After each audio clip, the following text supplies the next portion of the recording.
welcome to a special edition of Window on the World. I'm your host, Lisa Allegis.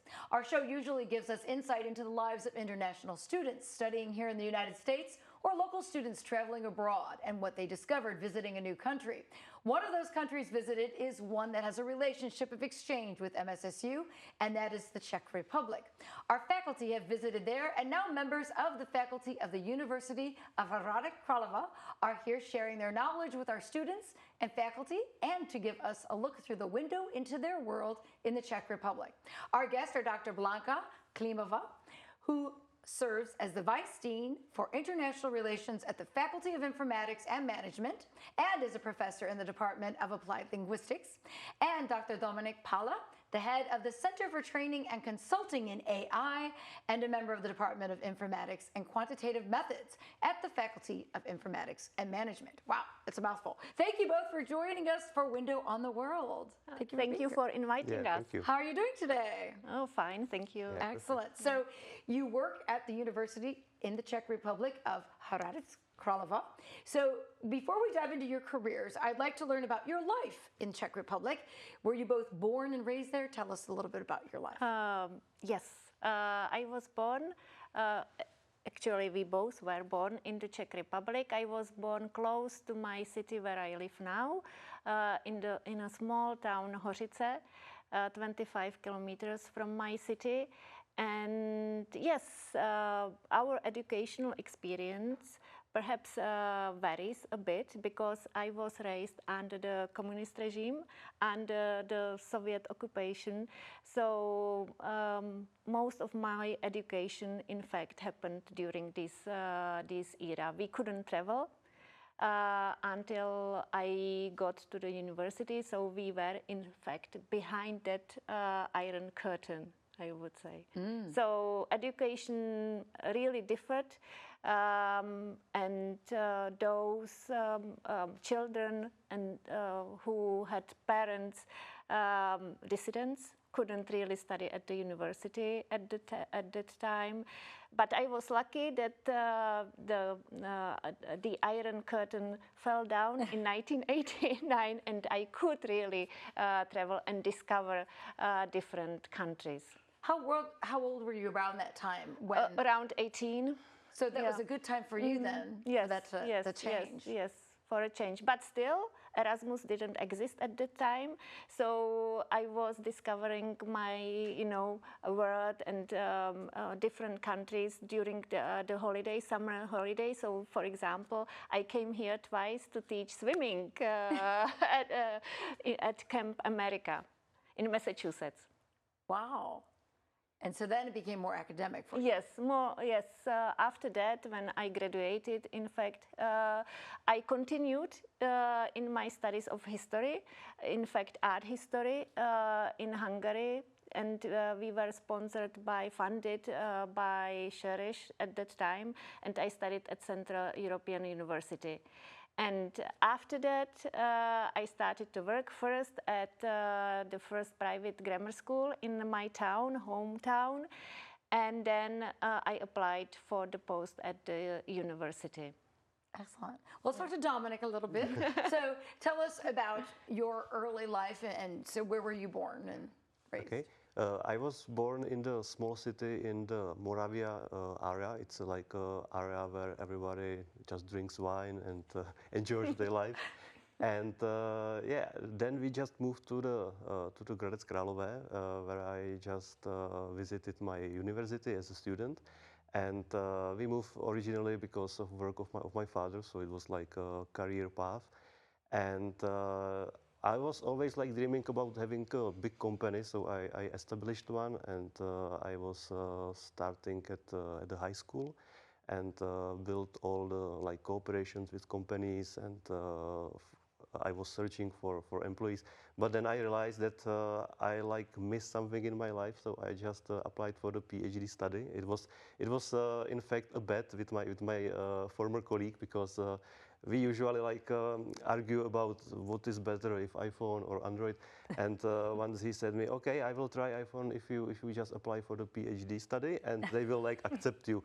And that was when my journey in academia really started, because I just then realized how I love teaching, how I love working on the research projects with our faculty like Blanka. And yeah, after I finish my PhD, I am like totally hooked there, and I know that it is what I want to do for the rest of my life. It's amazing to me that that's what led to your PhD is kind of a bet or a contest. Talk to me though about your early education. Was it much different than Blanca's because she was under communist rule? Was it much more open for you? Yeah, I think so. I wouldn't say it is like much more open from the state because I know it from like the current from the current situation that where like children are having much more space than even I had.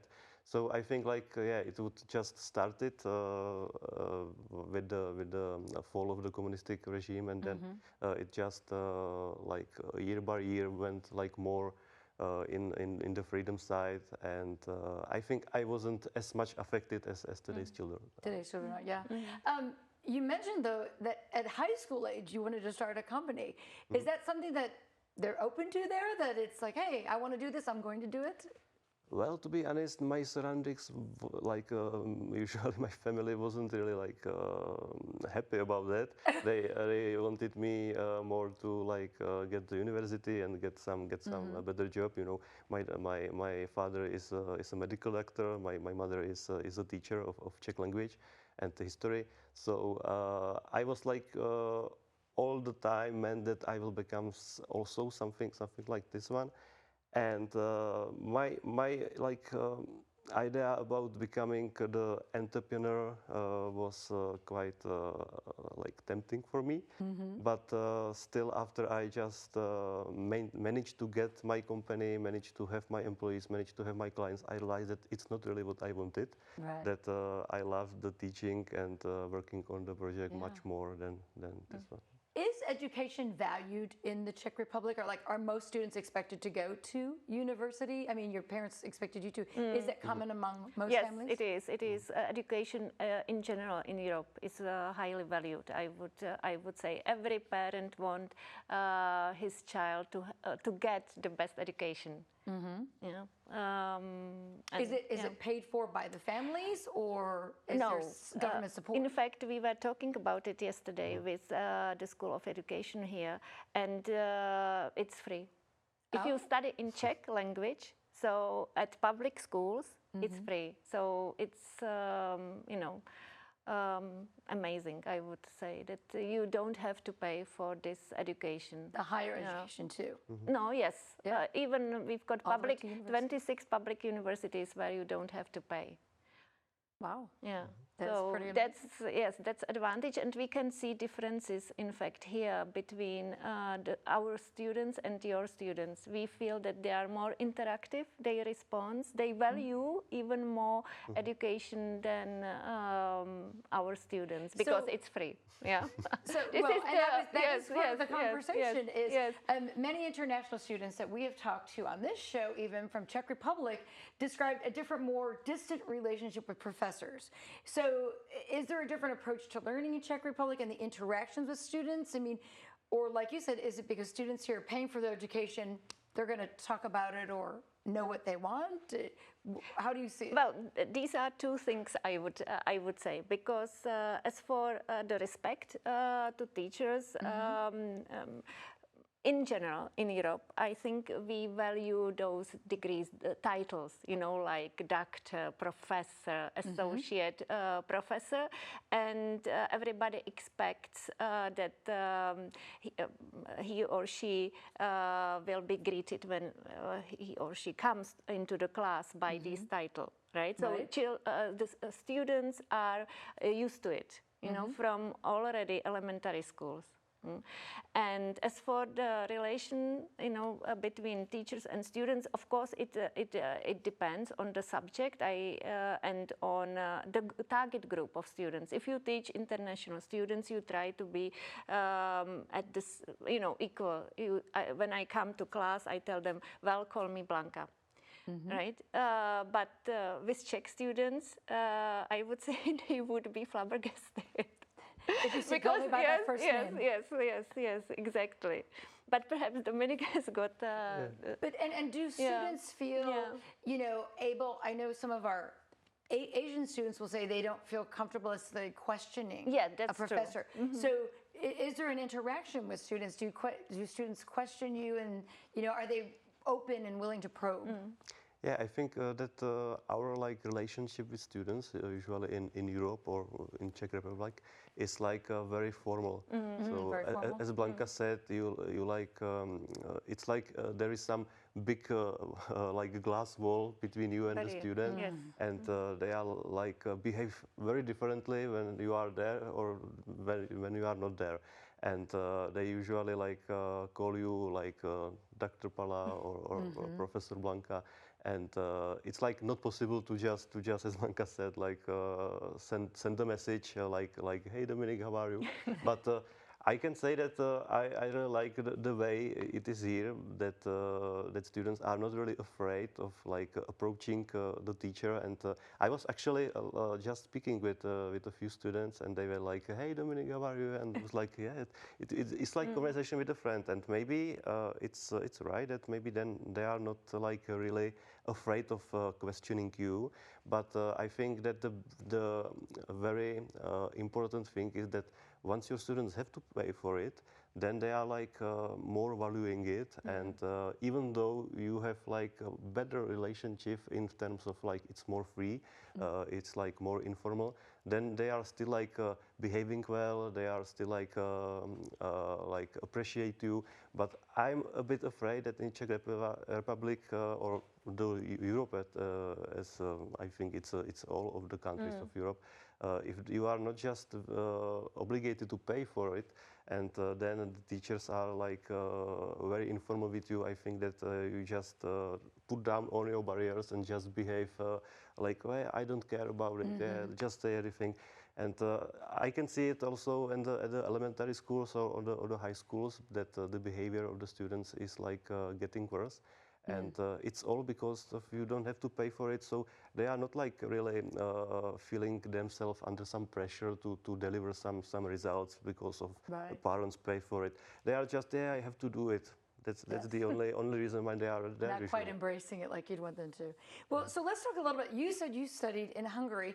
I mean, what do you see as the value of the students studying abroad and the exchange that we have? Because I mean, it is something we encourage here with our international mission. What do you see as the benefits of having the exchange of students going both sides? And you yourself, when you studied abroad, in a sense, in other countries? Yes, I think the main thing, you realize what you are having at home. You know, when you come back home, you reflect what you experienced, what you had, what their culture is. And you realize how, you know, how wealthy your country is. For example, if you go to Asia, right,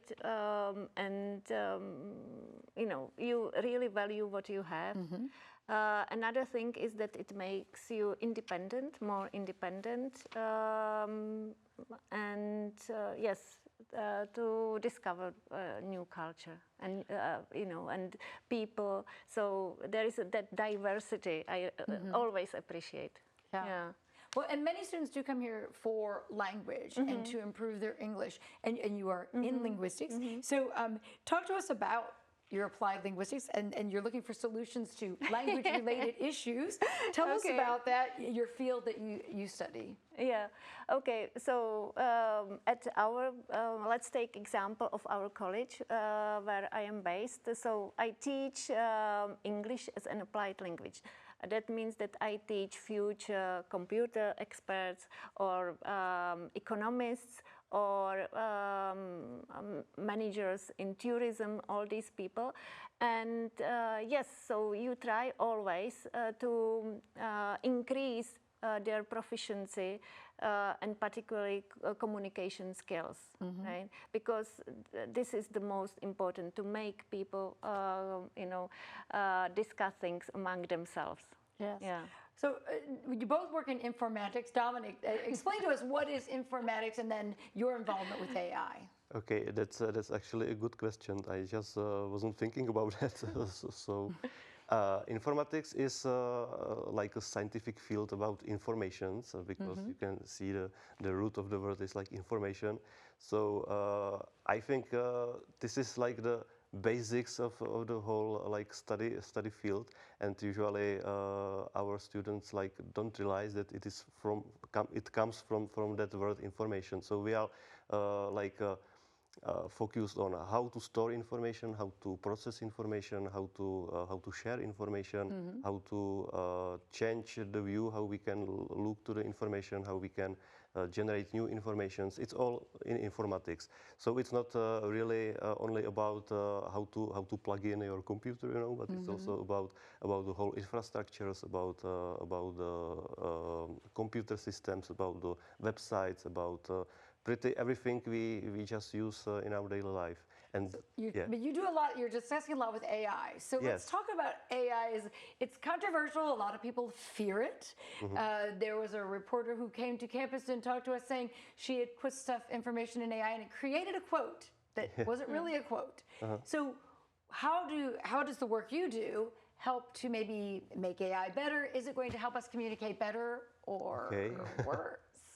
Okay, so it's definitely not going to help us communicate better because you know there is such a trend that you just generate your message, and on the other side the recipient just generate a summarization of your message. So it means like if you just send the thing as you would just explain it to the AI straight to the person you are sending it to, that it will be maybe like much more straightforward than just playing that you are like something else and you write in more like formal way and so on. And well, the question about the AI and about if we should fear it or if we should like laugh it, it's always like very hard, you know, because there are very lack of information about how the AI actually works, because it's like more in as the black box where you just teach some machine if it got any like input data and they just export something, and you just don't really know how it works inside. And also you should always like have in mind that it's like only based on some statistical data, so it's only like working on numbers and on some let's say approximations, and everything is like only generated and only simulated. We can like argue about if our brain is also not just any simulation, but the real thing is that we should always like think about it as a tool and not as a person. That's I think the most important thing, and then you don't have to like fear of it. Okay. Well, because I mean, some of the sessions you've been doing talking about the impact of AI. So, what would you say is one of the greatest impacts of AI on our society? Well, on our society, there is no good impact at all, I would say, because you are like, you know, even children use it at the elementary schools, and it's not really like important if we ban it or not, because they are still going to use it.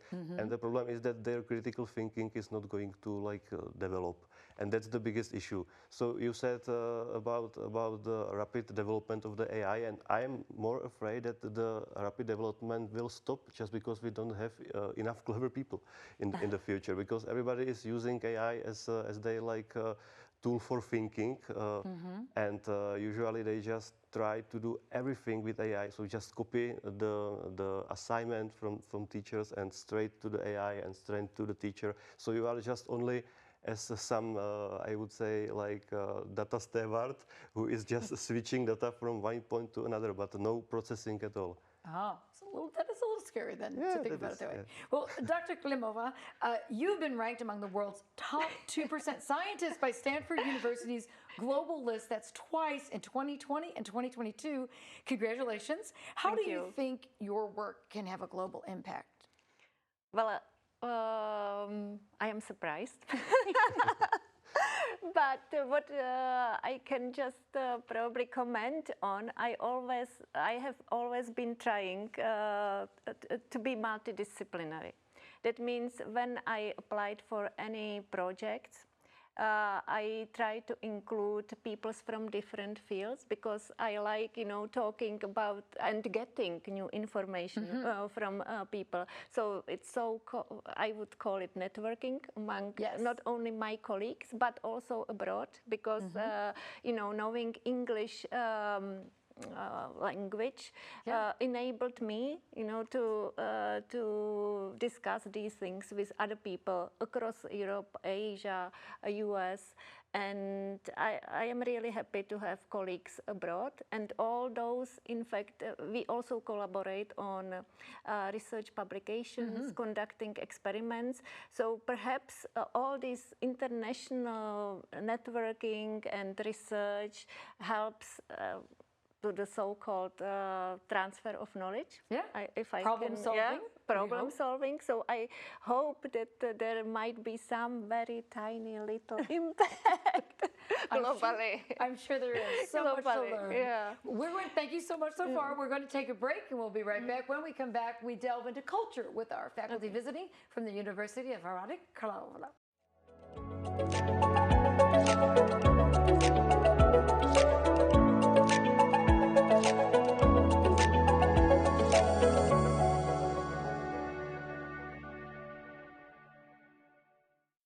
Welcome back to Window on the World, where we are visiting with the faculty of the University of Hradec Králové in the Czech Republic. Again, our guests are Dr. Blanka, Kilmova, and Dr. Dominik, Palla.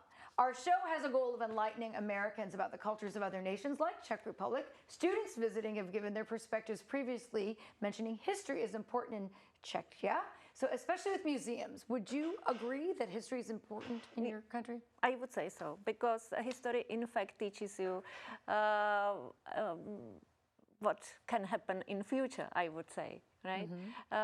And we've got many historical places, not only in our city, but all over the Czech Republic. We've got many chateaus, many castles dating back to the 10th century, to the Romanesque period.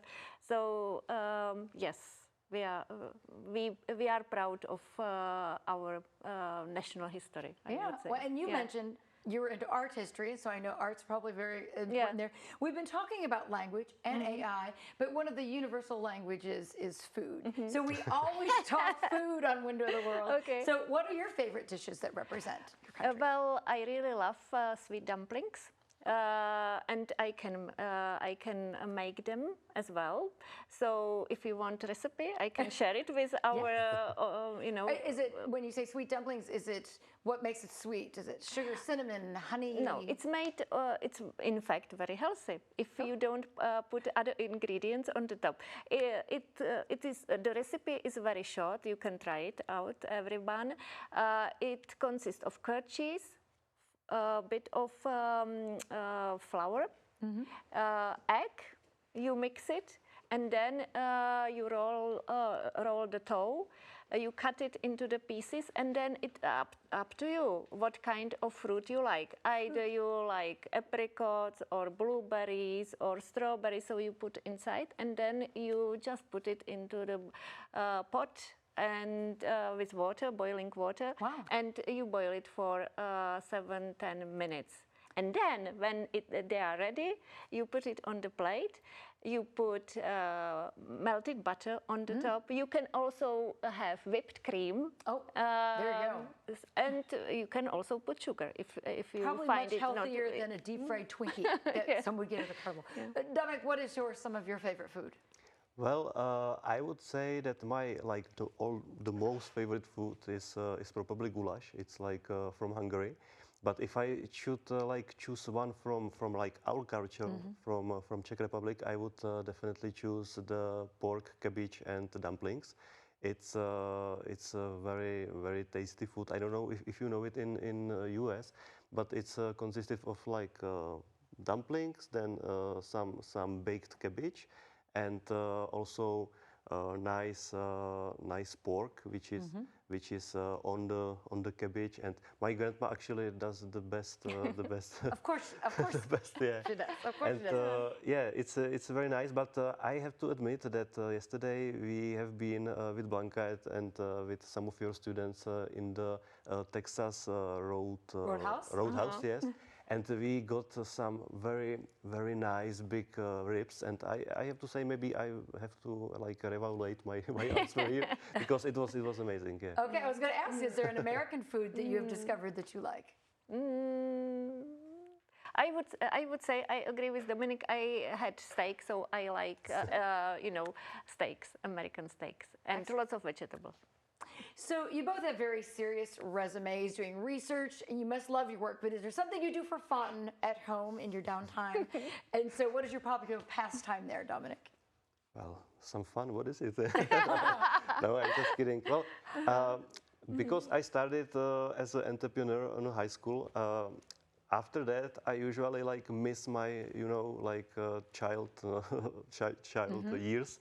So I usually decided to just play some games or go to some attractions and other things. So yeah, I would say that on the first place, my work is also what I like. I like teaching and everything. So I'm not like really in a bad mood. So I need to find some other things. But usually I also love to spend my time with my family. So visit my grandparents, visit my parents, or travel somewhere abroad as we are now here with Blanka or with other of my colleagues. I usually travel to Asia. And yeah, I really love traveling and like getting to know the new cultures. And yeah, I'm not really very experimental about food, but I am in terms of like visiting new places. Excellent. And Blanka, what do you do for fun? Well, lots of things. In fact, I love sports. So I do swimming in winter. We do cross-country skiing. I love reading. I love just, lying in the sun next to the swimming pool sometimes. Gardening. I love, driving my little tractor to cut the grass. So all different things. And of course, as Dominik pointed out, spending time with my family. That's the most precious time, I would say. Excellent. Well, thank you both for sharing about your careers, about life in the Czech Republic. We appreciate you being here, and we hope you enjoy the United States. Thank you. Yeah, thank you for having us. That wraps up this edition of Window on the World. Thanks to our guests, and thank you for watching.